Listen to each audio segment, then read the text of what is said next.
Hi, I'm Maeve Whalen. I'm a senior at UMass Amherst in the Integrative Locomotion Lab in the Kinesiology Department, and I'm also a member of the ICONS program here. And my research is focusing on the metabolic cost of walking with variable step lengths. And at the basis of this topic is understanding the importance of gait. And so gait refers to an individual's pattern of locomotion. For humans, this pattern refers to walking, as when we walk, we propel ourselves forward in a rhythmic motion. And gait is our main form of transportation. So walking has always been an important aspect of research. And many biomechanists focus on quantifying typical gait biomechanics through the use of kinematic and kinetic measurement systems. And this allows us to see what typical gait looks like in an individual. And once we have an idea of what typical gait biomechanics are and what a typical pattern of walking looks like, we can compare this to individuals who may deviate from this pattern. And if they deviate, it could be due to age-related changes in walking, or it could be a sign of a neurological or gait disorder, such as Parkinson's or multiple sclerosis. And because of this, gait has become a great indicator of health and function in humans. It has great clinical importance, as it can be a predictor of motor or cognitive decline in an individual. So it's often used in a clinical setting. And when we look at gait, one thing that we can find is gait variability. And this refers to any fluctuations in a parameter of gait. So this could refer to speed of walking, time spent in stance or swing phase, or in this picture, we can see gait variability in step width or step length. And gait variability is common in walking. It's very natural to have variability in your steps or any parameter of walking, but it becomes a problem when you have too frequent and too constant of gait variability. And so to understand this, we look at the coefficient of variation, and this is calculated by the standard deviation divided by the mean. And this gives us an idea of how much variation is in this individual's walking. And so the higher the number, the more frequent and more variability they see in that person, and they can compare those values to what's considered normal or what could be seen typically in a disease or in an elderly or aging population. My research is going to be focusing on step length variability. So this refers to differences in the distance between those heel strikes. So we see it's the heel strike of one foot to the next heel strike, and that distance right there we refer to as step length. And as you can see, variability will refer to differences in these step lengths. So here could go short step, long step, and then an even longer step. And that's the variability that I will be focusing on. And when we look at step length variability, it's prevalent in a lot of populations. And these are just a few that have been noted. So step length variability is seen in Parkinson's disease. They have the highest reported value along with cerebellar ataxia. So over 8.8% variability, especially compared to a healthy control, is a significant difference. Step length variability is also seen with vascular brain disease, and they can also see differences in their brain when these individuals start to decline in gait speed or increase their gait variability. And elderly is also a very common population of high step length variability. And all of these populations compared to the control have significant differences. So it is an important factor to look at. But we also want to understand how much energy we need to walk. And so this refers to the metabolic cost of transport. And so this is an important aspect of gait to look at because we want to know how much energy it takes for us to get from one place to another. As we said, that walking is our main form of transportation. And when we look at this, we know that humans typically tend to walk at their most economical rate. This is automatically chosen for the task at hand. And this typically has some variability in our steps, but it normally occurs to recover from any perturbation to get us back to that most economical rate. So it isn't very frequent, but it does happen in our most economical rate, as it is something that's natural. But we want to understand what happens when we have frequent variability in our gait. In particular, what happens when we have consistent step length variability, and how does this impact the metabolic cost of transport? So we're asking the question, what is the metabolic cost of walking with variable step lengths?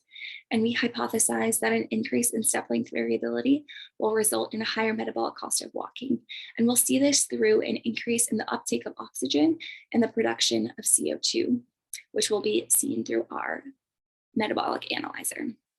So to do this, we recruited 6 healthy college-age participants, And we first brought them into the neuromechanics lab here at Topman and placed reflective marker balls on 3 locations. So we put them on the 5th metatarsal, the calcaneus, and we put a cluster at the sacrum, which helped look at their overall movement. And we wanted to first find their self-selected step length. So this is what they would use at their most economical rate for the speed we gave them, which was 1.2 meters per second. So they walked for a trial of 5 minutes at this speed, and we used the motion capture system cameras and the reflective marker ball placed on that calcaneus to determine step length. And once we had this step length, we could input it into a MATLAB code that was used to project stepping stones on the treadmill. And so the aspects of this that we could change is we could change their step length and the CV value, so that coefficient of variation that we spoke about before. And you're able to manipulate that to change their step length and the variability that they were seeing when they were walking. So they then did one more walking trial with 0% variability to get accustomed to walking with the stepping stones and the metabolic analyzer. And this was still at their baseline of their preferred step length. So this would be as close to natural as they could walk. And then we had 8 more trials where we manipulated step length through the projected stepping stones, and we had 4 conditions. We did 0%, 5%, 10%, and then one with no projections to get their baseline again. And these, they went through 2 times, breathing through their metabolic analyzer to determine their metabolic rate. And so here, and you can see in this image, they had stepping stones that they were asked to directly step on as close as they could, and they changed in the step length. And that was given with either 5% variability or 10% variability in those steps. So that is how we manipulated step length. And then here is a video of what we were able to produce in lab. So we have our stepping stones on the treadmill. They're walking on a split belt treadmill. And then you can see that she has a reflective marker ball in her calcaneus, and this is what we use to find step length. And then you can also see one right here on the 5th metatarsal. And then she also has a cluster on her sacrum, which you can just not see in this image, but she is walking at 0% variability. So this is her preferred step length shown through the stepping stones. And then the last step of our methods was determining the metabolic rate. So this Parvo analyzer gave us a set of values, and we took the volume of oxygen in liters per second and the volume of carbon dioxide also in liters per second, and we put it into this equation to find the metabolic rate. This gave us an output in kilojoules per second, which we later changed into watts per kilogram. And here we have our results of this study. So the primary outcome was the steady state metabolic rate for each condition. We have shown here the first 3 participants in a group average. And as you can see, when you look at 0, 5, and 10%, there is an increase in the metabolic rate at each condition. And so this is consistent with our hypothesis where we said an increase in step length variability will result in higher metabolic cost of walking, which this is shown by the increase in oxygen uptake and carbon dioxide production. So we can see here, for example, in participant 3, we went from 3.69 watts per kilogram at 0% variability to an increase of 3.89 watts per kilogram for variability of 10%. So this follows the pattern that we were hoping to see. You can also see this through this figure where we have graphed the first 3 participants, and this group average trend line is shown by this thicker black line, and it shows a positive correlation and increase in the metabolic rate as the variability in that condition increased as well. So you can see 4 marks right here for each participant, and then the group average in yellow.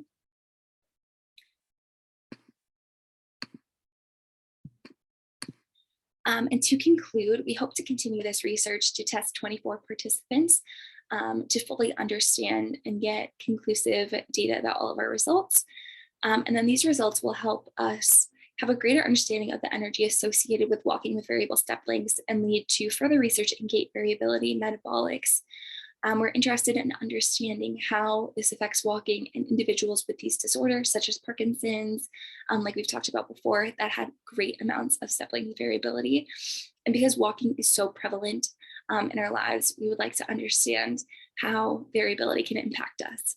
There are also other ways to continue with gait research and metabolics by looking at pace or asymmetry or postural control. So there are many ways that we can go further from this research. But right now, our goal is to continue testing and test 24 participants. And a great thank you to Dr. Hugamer, Adam Grimmett, Montgomery Birchie, and Mark Price, all members of the Integrative Locomotion Lab, who this research would not be possible without. So thank you again to them, and thank you for listening.